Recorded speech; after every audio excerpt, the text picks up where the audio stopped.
Hello बच्चों, let's read a given question. The question says for an oscillating simple pendulum the tension in the string is option A given है maximum at extreme position, option B given है maximum at mean position, option C given है constant through the motion, option D given है cannot be predict.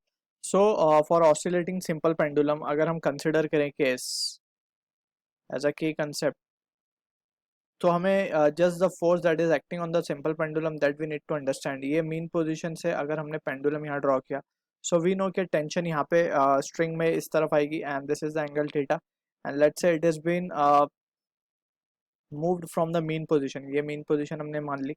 यहाँ पे tension again क्या है, T है. ठीक. अब वी नो के इन द फ्रेम ऑफ बॉब अगर हम देखें, बॉब मीन्स ये मास, अगर इन द फ्रेम ऑफ मास हम देखें सो इसके ऊपर जो फोर्स है वो एम जी है नीचे की तरफ and restoring force that is M G sine theta will be acting on this side.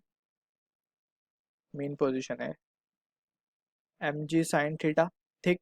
और यहाँ पे एक फोर्स परपेंडिकुलर आती है that is M G cos theta. ठीक. सो यहाँ पे इन द बॉब के रेफरेंस में या बॉब के फ्रेम में अगर हम देखें सो इधर पे एक एडिशनल फोर्स और आएगी. ठीक है. वो होगी कौन सी force? That is the centrifugal force. ठीक. क्योंकि ये अगर हम ध्यान से देखें so it is performing a circular, ये सर्कुलर पाथ पे चल रहा है bob. So it will be having mv square by R additional in the frame of bob अगर हम देखें for bob to be in equilibrium. तो अगर हम बॉब को इक्विलिब्रियम में देखें सो वी कैन राइट ये जनरल एक्सप्रेशन या F B D for simple pendulum we need to understand. ठीक है. अब इसी के बेस पे फॉर इक्विलिब्रियम कंडीशन हम क्या लिख सकते हैं?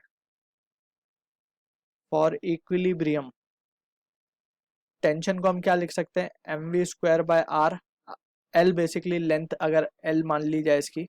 ठीक है. Plus M G cos theta. ठीक है. ये वैल्यू अगर हम देखें सो कहाँ पे मैक्सिमम आएगी? अगर हम मेन पोजीशन पे भी देखें तब भी M V square by L तो लग ही रहा होगा. अब वो वैल्यू डिपेंड कर रही है थीटा पे. ठीक है. If theta is zero, if theta is zero तो कॉस की क्योंकि मैक्सिमम वैल्यू कहाँ होगी? जीरो पे.